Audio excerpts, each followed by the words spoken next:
Hi friends, नमस्कार અને જય જોહાર, જય માતાજી। તો આપણે જાણીશું સેફટી વિશે। સેફટીના પ્રકાર 5-7 સેફટી વિશે જાણીશું। તો દોસ્તો, તમે આ ચેનલમાં નવા હોય તો આ ચેનલને સબસ્ક્રાઇબ જરૂર કરે।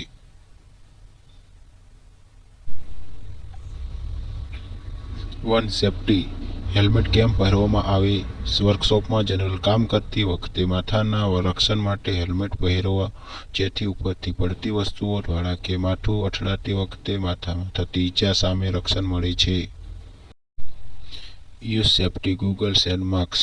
યુઝ સેફટી માસ્ક અને 2. સેફટી।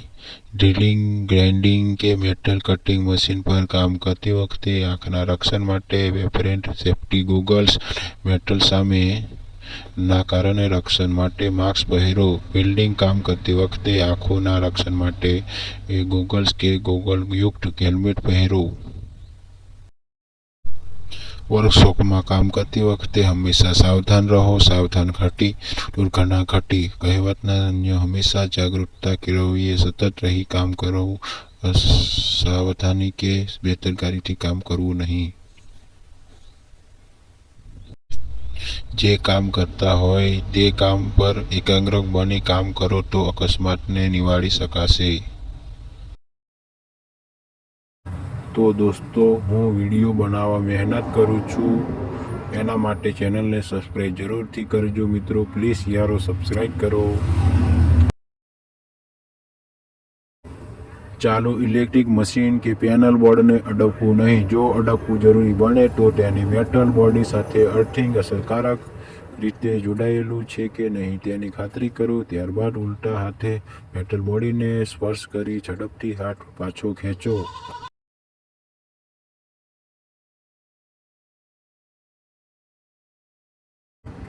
સેફટી પ્રકાર 5। કામકાજ દરમિયાન સ્ટાન્ડર્ડ સાધનો અને સલામત તેમજ પ્રમાણિત પદ્ધતિનો ઉપયોગ કરો। ક્યારેય નબળી ગુણવત્તાવાળા અને ટકલ સાધનો કે હેન્ડ ટૂલ્સનો ઉપયોગ કરશો નહીં।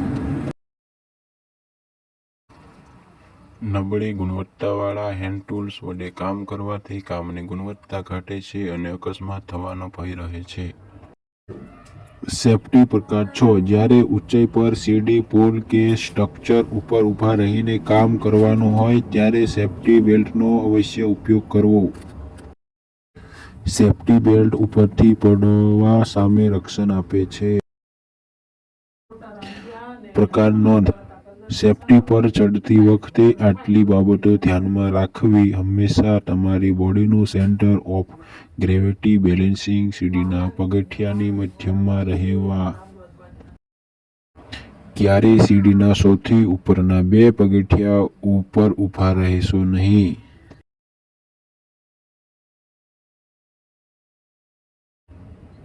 સીડીને ખરબચડાટ હોય, તળિયાનું પર સ્લીપ થાય નહીં તેમ ટેકો: નીચેથી સીડીને પકડી રાખવા માટે